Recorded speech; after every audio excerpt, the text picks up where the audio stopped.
I sincerely hope this video is showing off prop rebars and not actually used in buildings. But then again, it's China.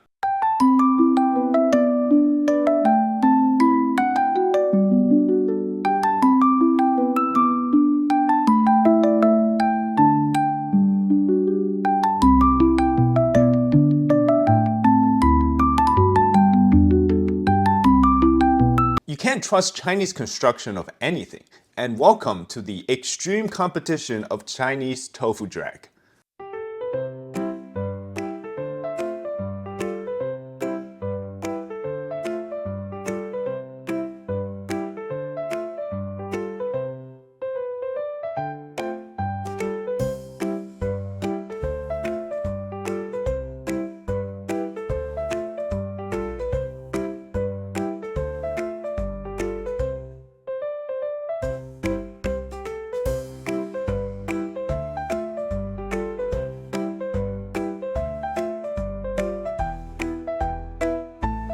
This bridge was built in 2018. 7 years later, it's already looking post-apocalyptic.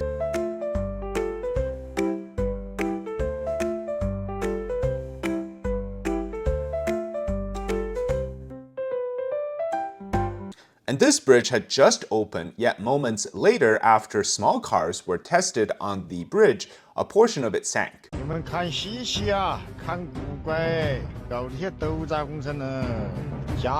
And the speed in which these infrastructure and residential areas are breaking down is actually bizarre to me, but it just seems like something is really wrong in China. And this is a skywalk in Changzhou City, which is about 3 hours west of Shanghai, and it just collapsed like it's Lego.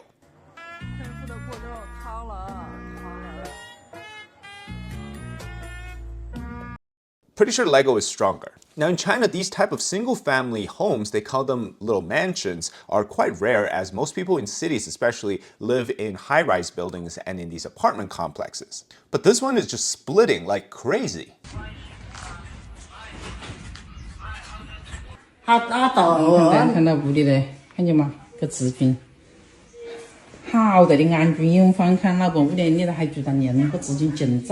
Meanwhile, you got Jiangsu Nantong Country Garden project, which people are calling this a nickname, Peanut Crisp, and it looks like it's just foam inside the walls.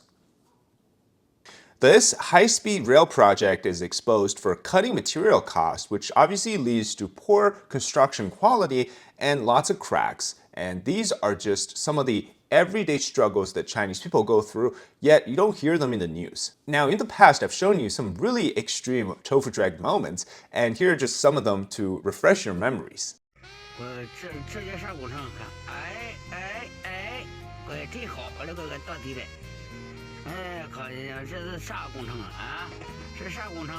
And before continuing, if you're watching China Insider and you haven't subscribed yet, make sure you do and turn on the notification, because we have videos like this every single week discussing the real issues in China.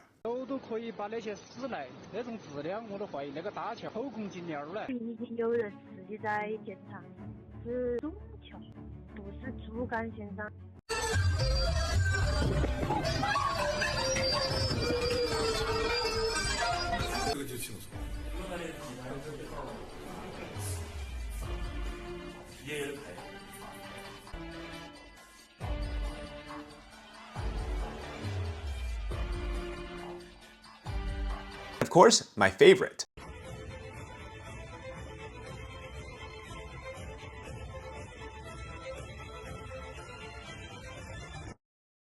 But I think China in recent years have taken it to the next level.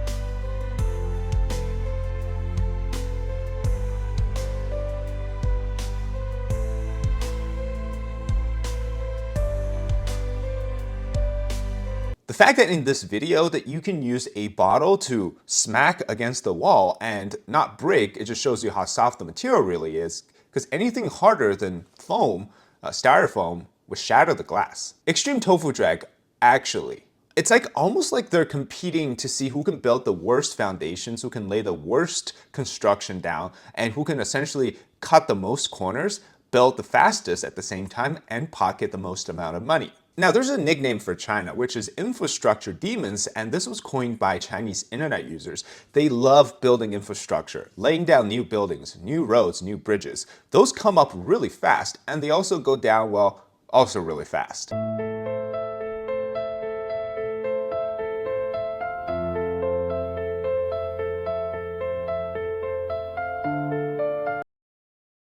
People are always impressed with how fast China builds things. They have a lot of people, very cheap labor, so things are built fast. But you also have a lot of ways in which, well, parties involved can make a lot of money from building things. And infrastructure has been one of the main ways in which local governments can produce their high number of GDP in the past years, especially during the height of Chinese development from the early 2000s to, I would say, before the pandemic in 2020.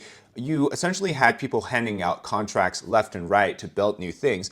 And that's the main core reason why Chinese cities look so urban and so advanced and so polished. It's because of this infrastructure push, right? But at the same time, you got to understand the greed level within the CCP and within these local governments and their partners are so extreme that they want to make the most amount of money on top of what's already being made. And that really generates this idea that cut corner, build fast, and we can move on to the next project. And that's also essentially what led to the so-called real estate boom. Suddenly it became a real estate bubble with so many of these large developers going bankrupt because they had built, and built, artificially increasing its so-called demand from the consumer side, essentially pushing this idea that everybody needs to get a home, to now overbuilding, and you have growth cities, you have unfinished constructions, which is actually a big one, and continuous exposure of tofu drag.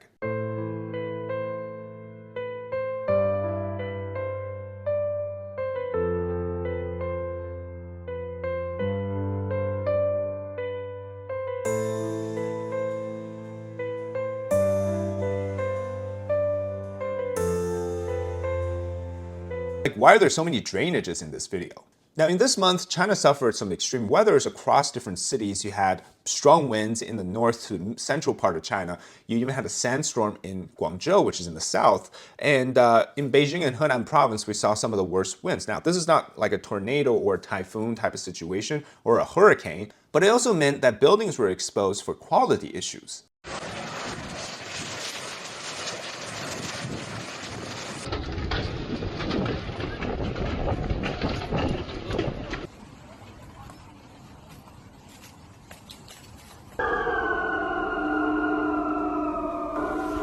Imagine the fear of being a Chinese pedestrian during these times.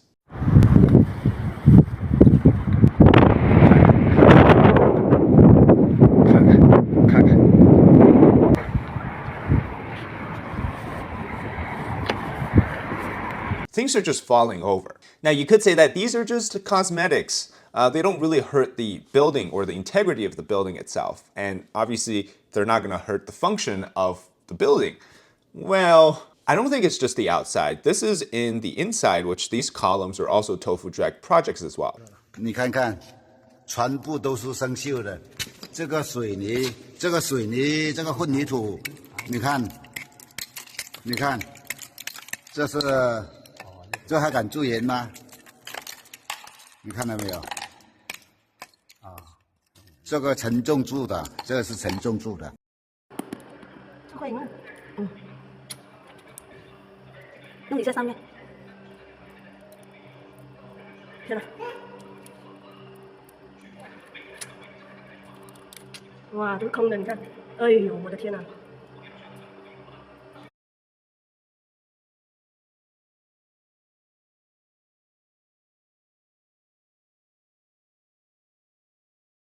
这个铁一抠就烂了。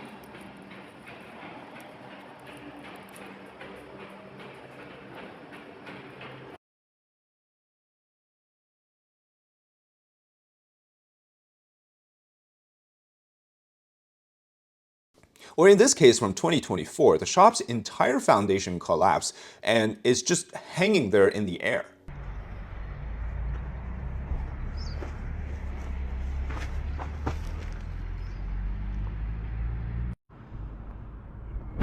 现在这就是很大，你看这塌了多深，看这房。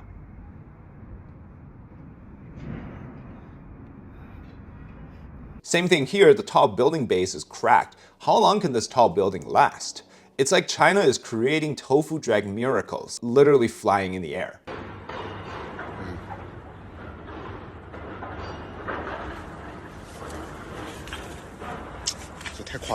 Why are balconies like this?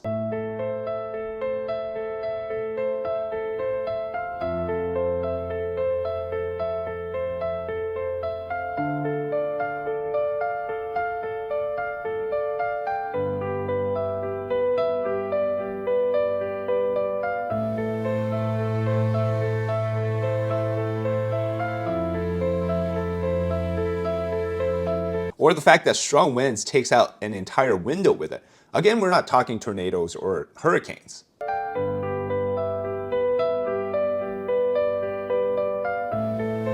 And this roof tower got blown over, blocks all over the roof. But it looks like no cement were added in between the blocks to actually glue it together. And so part of that tofu drag situation is you get pieces that fall over onto the ground and you destroy a lot of cars in the process.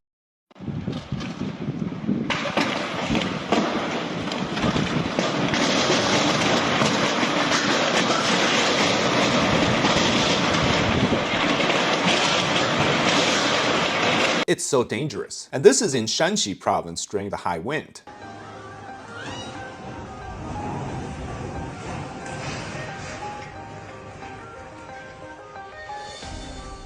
Here in Inner Mongolia, the wind blew over this wall, causing damage to cars and to people. And in Henan province, we had this massive roof flying away. Things just fall apart.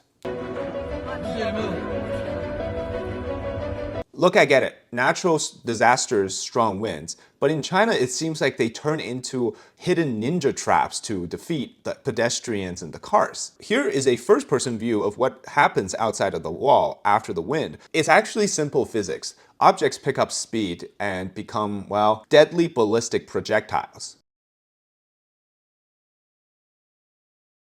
So yes, it is dangerous, but you might be asking, how come I don't see the tall towers in Shanghai or beautiful city skylines in big cities in China falling over? Let's just say they won't do it where people put their attention. And they will do it definitely in places like rural villages, smaller towns, or even second-tier cities. Take this for example, Shanxi province. You thought it was an earthquake. Nope, just tofu drag construction. These older looking buildings are actually relatively new. They built them in shopping districts to create this old China vibe, the classic looks, right, historical looks. So they're not some 300-year-old building, which those actually last pretty long time. In fact, in Tang Dynasty, there's a way in which you can construct large buildings by simply putting pieces of wood together. I think Da Vinci also had something with the way he built certain things. You don't require any cement or anything wrapped or anything glued. It's literally just wood blocks pieced into each other, and those things last forever. Well, minus if there was a fire or something like that. So modern day creation of construction is simply, yeah, a human issue.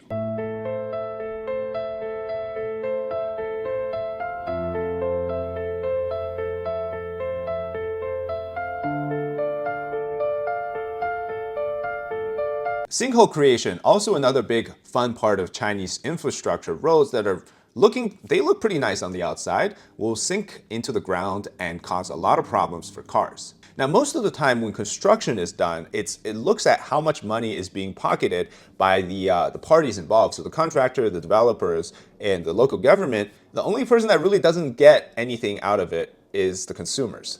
So with money making in mind, this is the idea that you can get more done in a shorter amount of time, saving the cost. You can obviously put into other areas or into your own pockets. Governments would do this back in the days where the more land they lease, the more you build, the faster you build. So again, it's a win-win situation for everyone except for the developers. So then you can imagine as a homeowner or a business owner, when this type of stuff happens, there's no accountability involved because everybody is in it together, right? They're going to push this responsibility around, try to delay your problem until one day you either give up or they're forced to make a small sort of compensation. All right, thanks so much for watching this episode of Extreme Tofu Trek. If you enjoyed the content, leave a like, comment below your thoughts, and subscribe to our channel. Until next time, bye-bye.